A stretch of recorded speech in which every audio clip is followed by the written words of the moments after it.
Jóvenes, muy buenos días. Habla Ricardo Martínez, soy su profesor de remuneraciones. La idea de este pequeño video es mostrarles a ustedes la primera parte o título preliminar del Código del Trabajo. El Código del Trabajo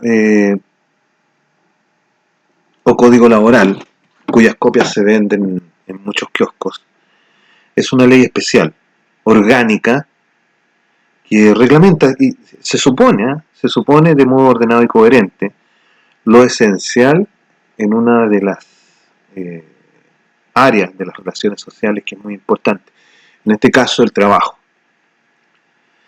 En términos técnicos es la venta de la fuerza de trabajo, pero es un trabajo subordinado y dependiente a un patrón, o también llamado por cuenta ajena. Entonces, al regular esta relación social de esencial importancia, no hay que olvidarse que la fuerza de trabajo es probablemente el bien más valioso de un ser humano. Debe interesar entonces cómo el Estado reglamenta su compraventa y compromete parte sustancial de nuestra propia vida. El primer Código Laboral de Chile nace de muchas leyes dispersas y debido a las luchas sociales. Hace ya más de un siglo, fruto de las ascendentes movilizaciones de muchos grupos sociales, quienes controlaban el Estado debieron ir reconociendo estos derechos laborales y de seguridad social, y reconocimiento que se plasmó en leyes denominadas leyes sociales. Y el primer Código Laboral chileno nace en 1931, de la reunión, en un solo cuerpo de muchas leyes que estaban por ahí fragmentadas y que los poderes políticos de entonces se vieron obligados a dictar según el accionar de los trabajadores iba subiendo de tono, por decirlo de alguna manera. De ahí se ordenaron muchas leyes, como la de 2951 del año 1915, que tiene que ver con colocar sillas en los establecimientos comerciales para los trabajadores.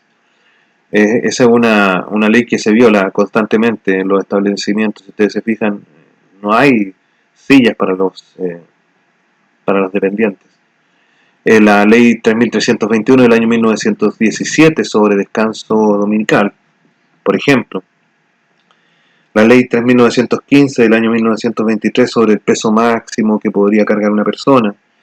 La ley 4053 del año 1924 sobre el contrato de trabajo. Leyes sobre accidentes del trabajo, el decreto ley 442 del año 1925 sobre protección a la maternidad.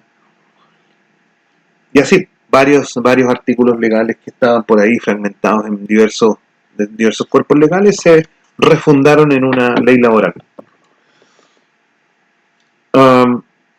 El actual código tiene un envoltorio, o envoltorio digo yo para facilitar el término, pero se llama forma jurídica. Y la forma jurídica es el decreto con fuerza de ley. Entonces, nuestro código laboral es el decreto con fuerza de ley número 1 del Ministerio del Trabajo y Previsión Social del año 2002. No obstante esto, siendo un cuerpo legal, periódicamente es objeto de modificaciones que son introducidas por otras leyes. Y este código reúne la casi totalidad de las reglas sobre el trabajo dependiente, común y ordinario. Cuando hablamos de ordinario nos referimos a que es algo común, no es extraordinario, ¿ya? Bajo ese concepto tenemos que pensar. Otras áreas de labores dependientes poseen algunas reglas especiales y que no están ubicadas en este código. Por ejemplo, el estatuto docente. Además, fuera del código existen otras leyes reguladoras que tienen que ver con materias laborales y previsionales, como el decreto con fuerza de ley 44 del Ministerio del Trabajo, que regula los subsidios por incapacidad laboral de trabajadores dependientes del sector privado. la ley 16.744 que establece reglas sobre accidentes de trabajo y enfermedades profesionales.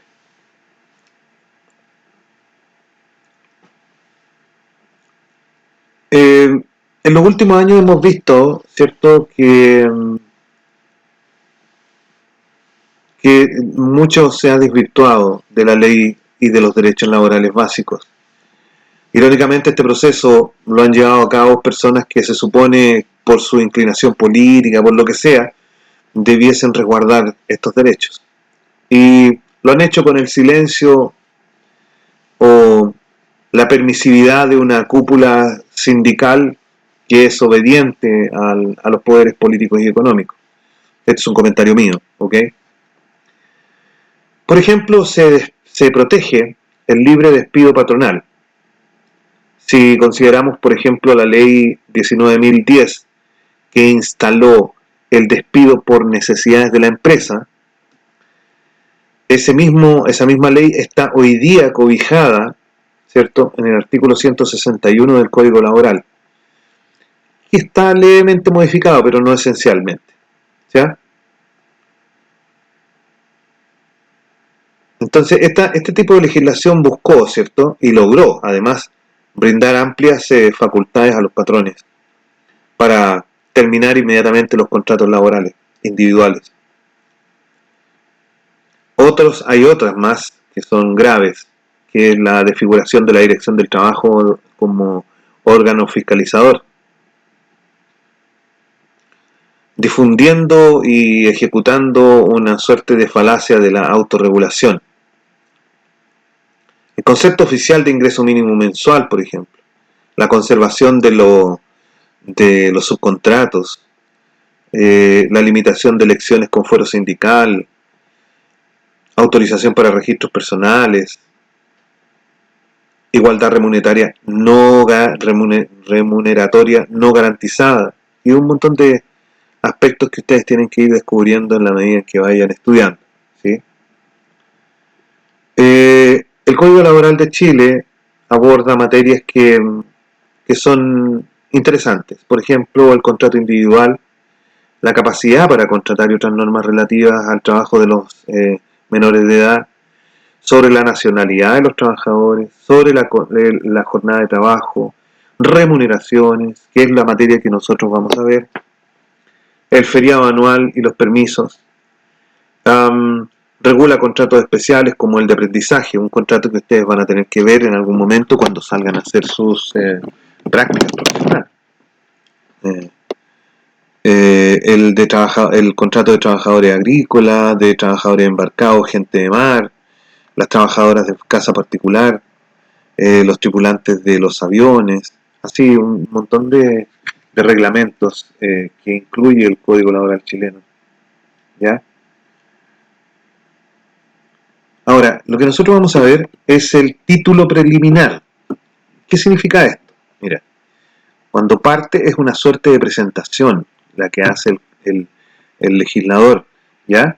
Y dice, mira, el código se trata de esto, ¿sí? Y te pone una serie de disposiciones que son generales. A eso se refiere el título preliminar. Entonces, el artículo 1 del título preliminar lo que establece es las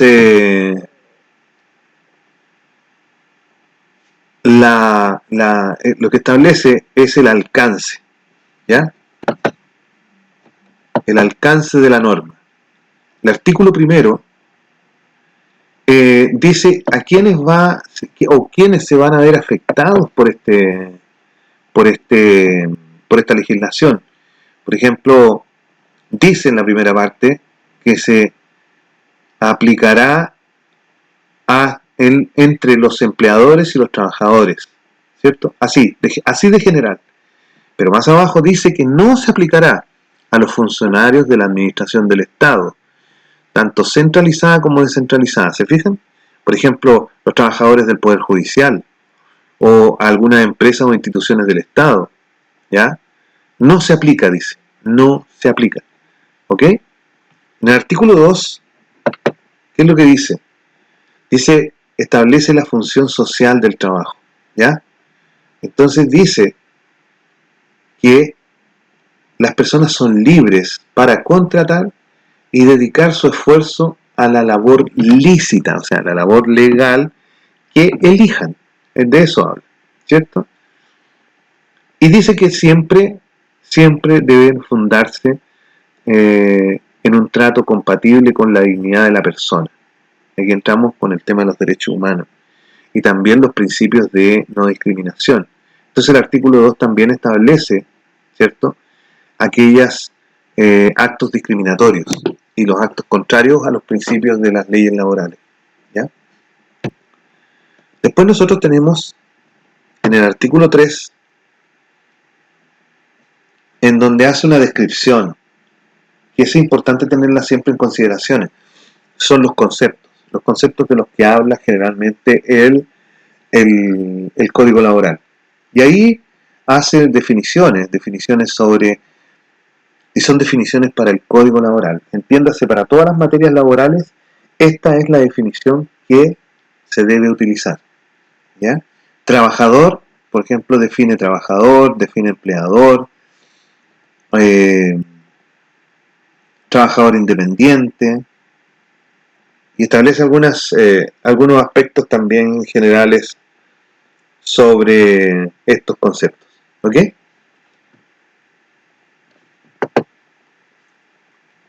Luego tenemos en el artículo 4 de este título preliminar, dice establece quiénes van a representar al dueño de la empresa. Entonces, aquí siempre se produce alguna confusión, ¿eh? Porque el dueño de la empresa es el responsable. Perdón, me fui al artículo 5, que quiero explicar un poco antes esta cosa, ¿ya? Se dice que el dueño de la empresa es el responsable de todo, pero cuando se forma una empresa se establecen quiénes van a ser los representantes, y ahí tenemos a los administradores, los que ustedes han escuchado que se llaman los gerentes de las empresas, gerente de recursos humanos, el gerente general, el administrador propiamente tal. ¿Te fijas? Entonces, aquí dice, en este artículo dice quiénes son los responsables de representar al empleador en materia laboral, ¿ya? Y lo dice claramente, ¿ya? Para que ustedes lo vayan entendiendo. Entonces, después tenemos en el artículo 5, establece el límite. O sea, la ley dice, oye, este código abarca las relaciones laborales, pero ¿cuál es el límite? Entonces dice, el ejercicio de las facultades que la ley le reconoce al empleador tiene como límite el respeto a las garantías constitucionales de los trabajadores. Entonces aquí hay que irse a la Constitución y ver cuáles son, ¿cierto? Y hay que leer cuáles son las garantías constitucionales que un trabajador tiene, ¿no? ¿Cuáles son? Y ahí yo los invito a despertar de nuevo su curiosidad y buscar, a ver, qué es lo que asegura la Constitución para mí. Ya que estamos en este tema de la explosión social y del cambio de Constitución y que se avecina, ¿cierto? Este tipo de votaciones hay que averiguar. Para eso, digamos, están estos textos legales también a la venta en los kioscos. Y por último, dice sobre los tipos de contrato.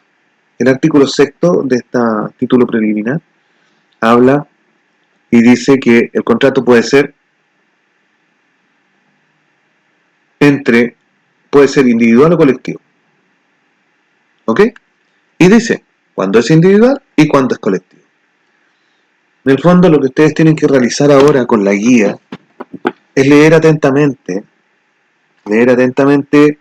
estos 6 artículos que, les digo, no debiera tomarles más de 15 minutos leerlo. Es así de simple. Pero la comprensión puede tardar un poco más. Entonces vayan leyendo primero, lean la pregunta bien, ¿cierto? Lean bien la pregunta y lean el artículo donde aparece para que puedan responderlo como corresponde, ¿sí? Para que les quede claro, para que a ustedes les sirva este material para estudiar también. Si necesitan hacer un mapa mental con el artículo para poder estudiarlo, antes de responder la guía, háganlo, practiquen el mapa mental que yo les enseñé y que está también en YouTube, ¿ya? Así que, bueno, nada, me despido deseándoles que se cuiden mucho, cuiden a sus familias, cuiden a los menores, cuiden a los mayores, no salgan si no es absolutamente necesario, cuídense mucho y espero de corazón que todos estén muy bien.